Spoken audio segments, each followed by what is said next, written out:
You're listening to Making Money Online with Lisa Johnson, the podcast that tells you what it really takes to build a business and the simple steps to get you there.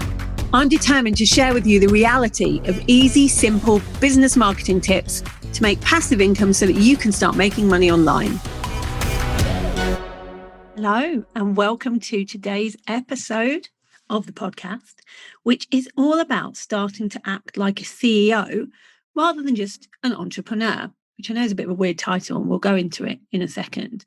But first of all, I just wanted to say thank you, because so many of you are sending me messages saying that you're really enjoying the podcast. And it makes quite a lot of difference to someone like me who, gets on and talks to herself for 20 minutes, which is what it feels like you're doing when you're doing a podcast, especially like I've only been doing it a month. So it feels like sometimes I'm just chatting away to myself. Is anyone even listening? Does anyone even care about what I'm saying? So when I get nice messages saying, oh, you really helped me with this, or this put this into perspective, that really massively helps me. So just wanted to say thank you, because I'm always appreciative when people do things that they're not getting anything back for. They're just writing to me to let me know they enjoyed it, which is a lovely thing. So let's talk about acting like a CEO rather than an entrepreneur. So the reason that I think this is important is because when I started in business, I felt like I was just sort of playing at having a business. And if you felt like that, when you just, you're like, I am a business owner now, and you start this business and you feel a bit like a fraud because you've only just started a business, so that's fair. And you feel a bit like you're playing at it. You're just kind of working it out as you go along. And then slowly, when I started to make a bit of money in the business, then I sort of felt like an entrepreneur, because entrepreneurs come up with new ideas for things like courses and programs, and they sell them. And so I was like, okay, I'm an entrepreneur. This is good. I'm coming up with these ideas. I'm doing it. I'm making money from it. So I'm an entrepreneur. And even that felt a bit like fraudulent. Like entrepreneurs are like those people in Silicon Valley, those people with 80s shoulder pads. They're not people like me sat in my living room, like making up these programs and helping people on Zoom. But actually that is these days what an entrepreneur is. And so I felt really good about that. But it wasn't really until last year that I realized if I really wanted a game-changing, profitable business, there's this shift that happens, this way I need to think differently. And I was looking at what other people were doing. I was like, what's different about that person there who's like proper standout, making tons of money, doing really well? What's the difference between that person and like this person or me? And there was definitely something different, but I couldn't put my finger on what it was. And they seemed to be doing the same kind of things. And I realized that it was actually just a mentality. They were doing things like a CEO would do them, not like a one-man band would do them, even though they started off, or probably sometimes even were, a one-man band. I realized that I needed to think like a CEO. And I liked the analogy because I'm someone that is quite new to this online entrepreneurial world. I wasn't an entrepreneur before. I didn't really understand people that had businesses. I thought they were all sort of born into it in some way, even though they weren't. And so I knew the corporate world. I was in the corporate world for a long time. And in the corporate world, you have a CEO, you have a chief executive officer that sits on the top, thinks up all the strategy, makes all the big decisions. And then you have like, it could be a small team or it could be a bigger team below it. And the CEO thinks differently. They don't think of themselves as the business, not in a personal brand way, because I still think we all have to see ourselves as the business in that way. We are our personal brand. But I mean, forget the brand, but the actual business part of having a business, the day-to-day running of it, they don't see themselves as that business. They see themselves as heading it. And so I decided last year to start thinking like a CEO, to start making the decisions in my business that were what a CEO would do. Like, what would a CEO do? I have a little picture behind me right now that says, what would Lisa do? But all I was thinking is, what would a CEO do? Because I wanted to make big shifts, big strides in my business. And I didn't quite think I was doing that by just being an entrepreneur or being a business owner or a solopreneur or whatever the terms are these days. And we won't even go into mompreneur. That will be an entire podcast episode on its own. Scathing. We'll just say solopreneur for now. So up until that day, and it was a day that I said, right, I'm going to act like a CEO in my business. Up until that day, I'd wake up in the morning and decide what I was going to do in my business that day. Like that day, I go, right, what am I going to do in my business this day? What should I do? Shall I write a program? Shall I think of something else to offer? Shall I record this? Shall I write this piece of content? Which now, when I look back, that seems really weird that I would decide that day what I was going to do for my business. Like, where's the big picture in that? It was just me deciding that day when I woke up. And the problem with that is it was just me and my ideas, which may or may not work, and me just deciding on the day. So these successful people that I looked around at, they weren't playing at anything. They were doing things from the outside that looked terrifying to me. They looked risky, like some of the things they were doing. They were doing big things. And at first I thought, well, they're doing these big things because they've been doing it ages. So they've worked up to that. But then I met a load of people who had just started the same time as me, and they were making huge strides, and they were doing risky things. They were doing big things in their business, and they were new. And I was like, okay, so it's not just a case of you wait until you're ready for it. You've just got to decide that you're the CEO from then. So what kind of things did I change? Well, the first thing I changed was staff. So I was working on my own, even up until I was making 7 figures. It was just me. I had the odd tech VA that was helping me for a few hours a week to do some of the sales pages and that kind of thing that I needed. But the rest of it was me. So like I was the marketing person, I was the customer services person, I was the delivery person, I was all the people, which if you're thinking of your business as a proper business with you as the CEO, you need people who are in their zone of genius doing those things. And you need it before you're ready. And I wasn't ready. Even at 7 figures, I should have been ready by then, shouldn't I? But I wasn't, because I was only like 2 years into my business.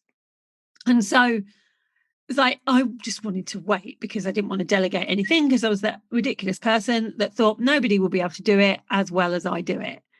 Which, come on, like, of course people are going to be able to do things better than me. Like, I'm not brilliant at writing. I'm not the person that's brilliant at like marketing and coming up with content. It's other people who are going to be much better than that, especially tech. You know, I am not the person that's going to be good at the tech. And yet I thought I should be doing it all myself. So I now realize I should have started earlier. Earlier on, I should have thought, you know what, who is going to be good at this? And no, I can't afford them right now because I'm not bringing in that much money in my business, but it's going to mean if I hire this person, I will then have more time in my business to do the things I am good at, like selling. So I should have done it earlier, but I didn't. So I started taking on staff, and we'll do a whole episode on how to do that and what kind of things I did. But it was slow for me. Like I say slow. Within a year and a half, I had a team of 6. So it wasn't that slow.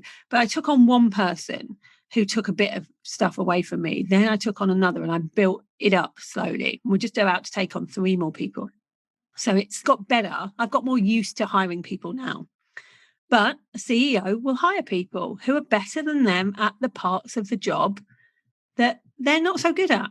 And they won't have an ego and think that they are the best person at everything, because they're not. The second thing I did was change who I was on social media. So when you look at people who are CEOs in their business, they're not involved in like the gossip, the chat, the little arguments that go on social media, the sniping each other. They're not on there really very much at all. So for me, it was about, okay, I'm going to take a step back from social media. I'm not going to be on there as much, but I don't want people to think I'm never there. But there are ways that you can do that. There are easier ways to be seen on social media all the time. So for instance, we decided with my Facebook ads manager, we started to use Facebook ads about this time. And we started to do an omnipresence campaign, which is where when someone looks at your content, they get more of your content that you've already done, like their ads. So, you know, someone could see one of your posts or a video, watch the video for a period of time, and then that will trigger Facebook sending them 5 more pieces of your content into their feed. And then if they looked at 3 of those pieces of content, that would trigger Facebook ads to show them 20 more. So all I had to do was come up with 40 pieces of content, like 40 posts or videos or whatever, and put them on Facebook as Facebook ads.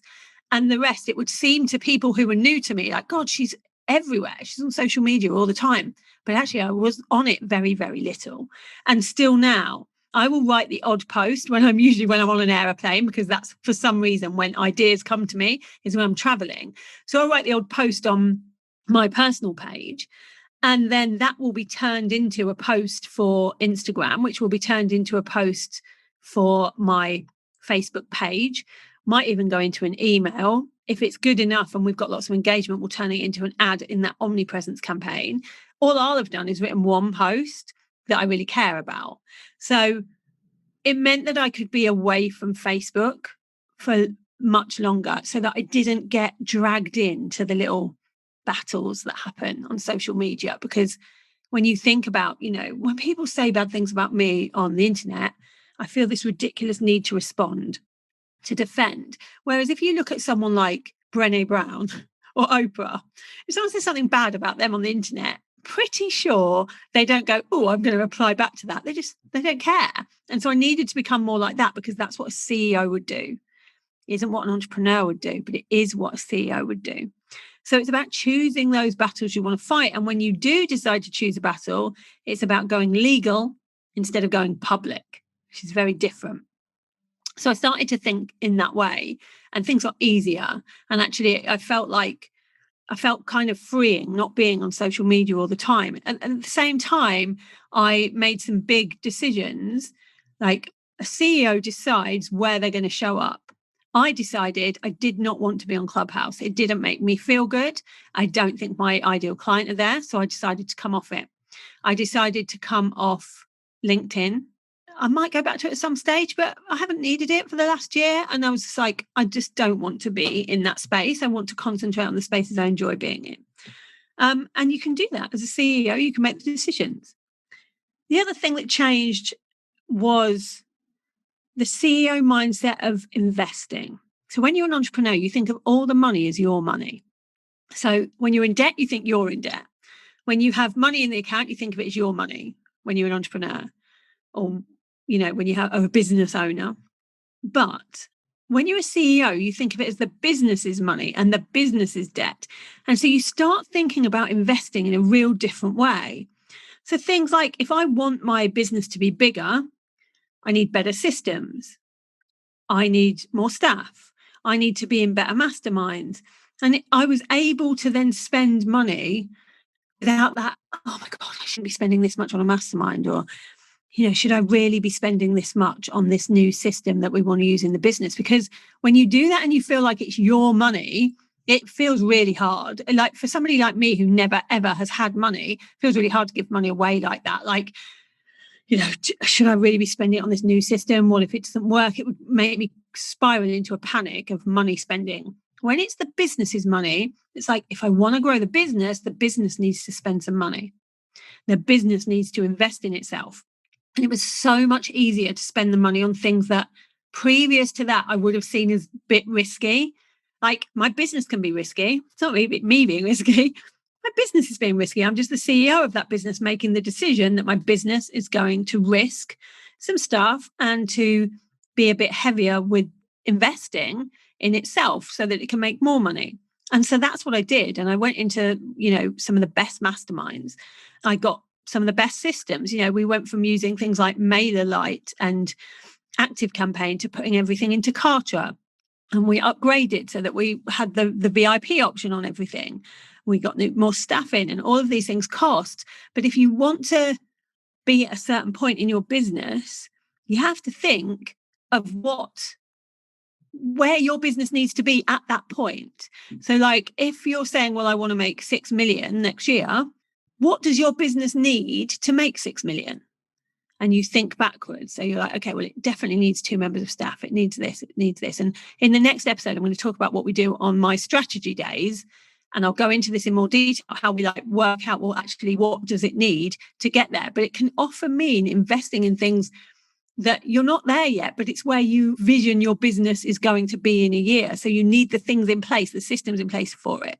The other thing we changed was strategy. So strategy before was, what are we going to, put out in the next 6 months? And how much is it going to cost?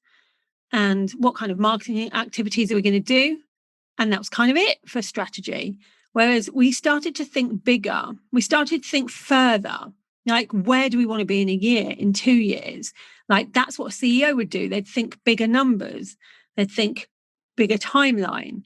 And they'd think, how can every person in the team that we have, even if it's just 2 people, support that goal to thinking bigger? Realizing that I didn't have to be involved in every detail. The CEO is not involved in every decision. The CEO is not involved in every single tiny detail. And yet, at that point, I was involved in every detail, even though, even when I had a tech VA plus, someone helping with like the business management side of things, and even when I had an ads manager, I was still the one deciding everything. Whereas actually, you have to let team members decide things. You have strategy days with all of you involved so that the whole team knows what needs to happen, even if that's just you and a PA or you and a tech VA, or whether you have a team of 20.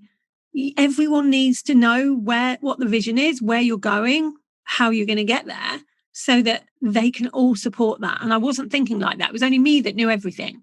I was handing out tasks to people, but they weren't autonomously being able to make these decisions on their own about what would be best for the business. Everything would come through me. So that changed. One of the biggest things that changed is learning from others. Instead of trying to kind of think cheaply, I think as entrepreneurs, we always want to keep the costs down, don't we? So we're always like, well, what's the cheapest way I can learn this information? I'll do a course or whatever, or do a free webinar, or I'll read a book. Instead of trying to think like that and climbing this ladder like one rung at a time, I thought, well, if I was a CEO in a business, I wouldn't be climbing the ladder one rung at a time, learning from someone who's only 2 steps up from me. I know we hear that all the time. You only need to learn from someone 2 steps up from you. And I thought, well, what about if I learn from people that are where I want to be in 3 years, but I learn from them now so that I can understand the strategies that they have in place to run their business in 3 years' time. So I know where I'm headed, and maybe I can skip a few rungs of this ladder and get there a little bit quicker. And so that's what I did. Rather than kind of every 2 months doing another course, I just went for the big ones. I just went, okay, let's just learn everything I need to know on this subject now, because it felt like a false economy to keep buying cheap. I was buying all the cheapest things out there, cheapest courses, the cheapest coaches, like people that were just enough ahead of me that I could afford them. When actually what I should have been doing is going, well, let's go to the best person who knows about that and pay the right amount, because eventually I'm going to make that money back because I'll get there quicker. But also, not just about buying cheap, but it's also a false economy to keep doing everything yourself. So instead of paying to learn how to do lots of things and then spending months implementing that, I started paying people to do things like Facebook ads. Instead of doing them myself, I thought, well, would a CEO sit there and do the ads themselves, or would they go, you know what, let's get the right person to do this and pay money to be able to do that. And it's a lot of money. It's a big risk when you start using Facebook ads for the first time. So I started to get people to do things for me and spend on that. A big one was, when you act like a CEO, you have to not be scared of implementing boundaries. This is the one thing that constantly, even after I started putting everything else into practice to feel like a CEO of my business, it's the one thing that made me feel like I wasn't one. I was just really scared of taking action to do the bad things in business. The things that we all want to be liked at the end of the day. We want to be liked by everyone. We don't want to be that person that everyone goes, well, she did this to me, or, well, I didn't like that she did this. And so I was scared of implementing boundaries. I was scared of taking action to sack clients who were, really not being very good people, not being people that I would want to work with. I'd work with them for ages, even though every time I saw an email pop up from them, I'd be like, oh God, it's that client. And I thought, why am I not just, in my contract, it says that I can basically fire clients. And yet I was never putting it into practice because I didn't want them to dislike me, or to say to somebody else, oh, I didn't like this person. It was rubbish working with them. Because, when you sack a client, they're going to tell everybody that you are not good to work with, of course, because, that's what they do. No person ever wants to realize their own blame, their own fault. And so I was scared of doing that. I was scared of saying no to people that were using my audience and taking advantage of me. Like, for instance, I had people that said they were going to be affiliates for me. And because I knew that they were going to be affiliates, I always like to quid pro quo. I always like to help out. So because they were like, oh, yeah, I'm going to be an affiliate for you next year, I would be like shouting about them to my audience. And if they had something coming out, I'd be sending clients their way. I would be wanting to nurture that relationship with people and make sure that I was doing my bit back for them. And then when it came to it, like 8 months later, when my affiliate launch started, they were nowhere to be seen. They were doing their own thing. They weren't interested in at all in helping me. And I've been helping them for a year. So, cutting those people off a bit, not giving so much. You can be friends with people and not have to give them everything. And I found that before that, all I was doing was giving, and I wasn't really getting anything back. So a CEO would never do that. They would have very strategic relationships. They would still be friends with everybody, but they would only help those people who had helped them. It would be a very quid pro quo strategic partnership situation between two corporate companies. So I started to think the same way and not allow myself to just, give everything to everyone all the time and let everybody use my audience. I had one person that she had been a client, this is a couple of years ago, and I classed her, I suppose, as a friend because she was a lovely client and, we talked sometimes nothing to do with work. And then she would always say to me, oh, I'm launching this thing. Am I allowed to just write a little bit about it in your Facebook group? And I'd always be a bit like, well, you're not really allowed to promote yourself in my Facebook group. And she'd go, yeah, but we are friends. And so I would let her get away with a lot more than I would let anybody else, which is not fair on anybody else in there either. But, there's a boundary there that I wasn't able to say no to. And then one day I said no. And she didn't do what I did. I think she did something to do with like nutrition and balance and that kind of thing. And so it wasn't like there's a conflict of interest, but it was still a boundary. And so one day she then said, oh, can I sell this thing in your audience? And I said, I'm afraid I'm going to have to say no because it's not fair on everybody else. And she never spoke to me again. Like literally I was cut off from that day. And I realized that there were certain people that were being friends with me just because they wanted my audience. And I'm a bit naive, so I didn't realize any of those things. But a CEO would see that straight away and just stick to the boundaries from the off. So they wouldn't get into that position where they might be being taken advantage of without realizing it, because a CEO would just stick to the company line. The policy is nobody is allowed to promote to your audience, whether they're friends or not. A CEO wouldn't go, well, as you're a mate. And so I started to act like a CEO and I started to push back and say no to, I'm not going to share your things. No, you're not going to do this. I knew by doing that I'd lose people. I knew that it would mean people that actually were being friends with me for certain reasons might not be friends with me anymore. But, that's okay. That has to happen. And I started and still do sever any kind of brand collaborations that didn't share my values. I did that very recently. I stopped using somebody for gifts that I give to people because I realized from something that they had written on social media that actually we don't share the same values. And I don't have to, have a brand collaboration with someone just to be nice to them. I don't have to. A CEO wouldn't do that. A CEO would go, this is ruining the corporate brand and therefore we have to cut partnership, whether you're friends or not. And so that's what I've been doing. And not worrying about the fact that I know then that they would go and talk badly of me to people, because a CEO wouldn't worry about that. So that's how I've been acting. And, this was my hardest one. This boundaries one was by far my hardest one. And maybe you can relate. Maybe you're not great at boundaries either. It always makes me feel better when somebody says, yeah, I'm not great at boundaries. I often say yes to people when I mean no, because I just want them to like me. And I was the same. And I would always worry that people would often say to me, but so many people talk badly about you already. I've talked to you in different episodes about how other UK coaches weren't very nice to me when I first started because I did things too quickly and people didn't like that. And so people would say to me, like friends would say to me, but if people are already talking badly about you, like if you say no to these people, what about your reputation? They're going to start talking about you. And so because of that, I was so worried that they were right. And I was so worried about people like saying bad things about me and my reputation. I wasn't standing up for my company for fear of people thinking badly. But actually, it's really, really important that you stand up for your brand. You stand up for your company, you stand up for yourself, and your reputation will only get better when people see you have boundaries in place. And a CEO acts differently to an entrepreneur in that way. Another boundary that a CEO wouldn't do is people not paying. We had a couple of people not pay. Not many. I'm very lucky in the regard that we've only had two, probably less than a handful of people that haven't paid for big things in the business. And because of, I talk about integrity all the time. And when people haven't paid before, they've written to me saying, well, I can't afford it because this has happened. If you had integrity, you would let me off this.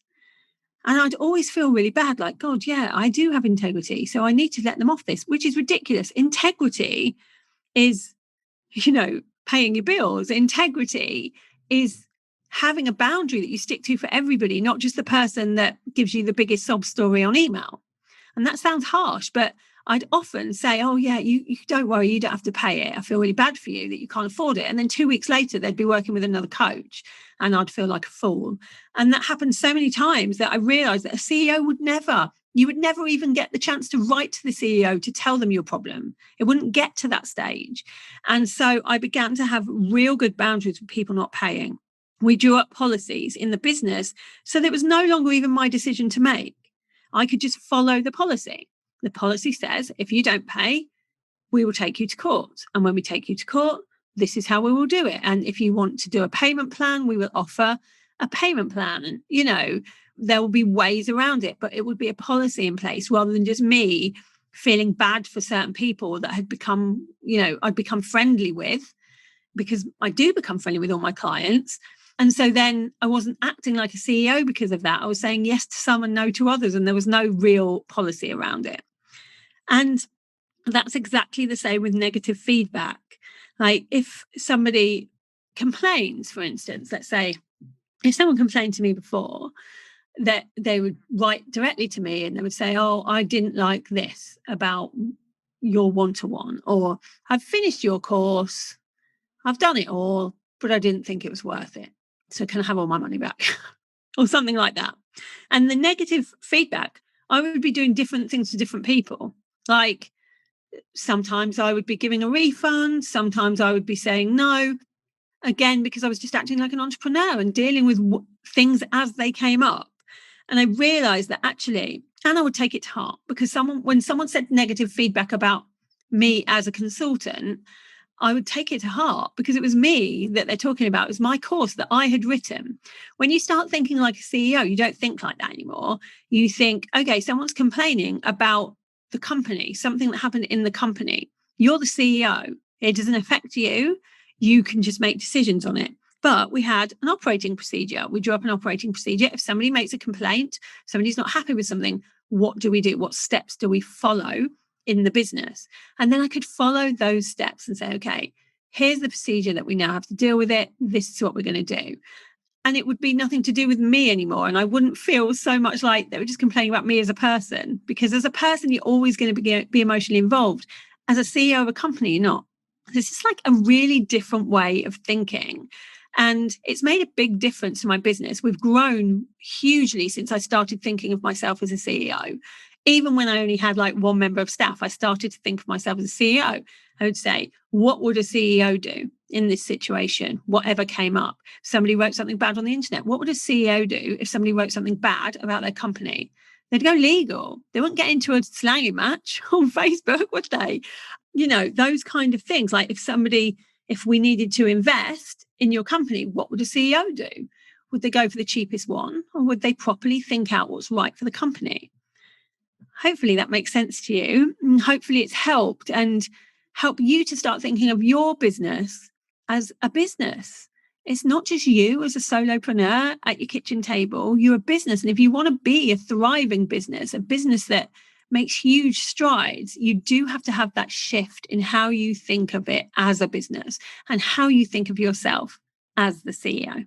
If you have any comments on this, obviously, I would love to hear from you. So either write to me at lisa@lisajohnson.com or put some comments where you subscribe and all of that kind of stuff in the comments section of the podcast, because I do read them all and I'd love to hear what you think of each episode. And I'd love a rating as well if you can be bothered to do it. I'm always happy to have a rating on this episode. And I'm going to be back. And in the next episode, I really want to talk to you about how I structure my strategy days. So I'm talking about not strategy days for clients, but my own. So when we sit down and have a strategy day for our business and say, okay, what are we going to do in the next year? How are we going to make the money we want to make? We do certain steps. And because we've just had one, it's fresh in my mind. So I'm going to talk to you about what we talked about and what kind of things we do in those strategy days so you can have your own. Okay, have a great day, whatever it is you're doing, and I will speak to you soon. Thank you for listening to Making Money Online with Lisa Johnson. If you'd like to get hold of my guide to launching, go to lisajohnson.com/launch and let's get you making money online.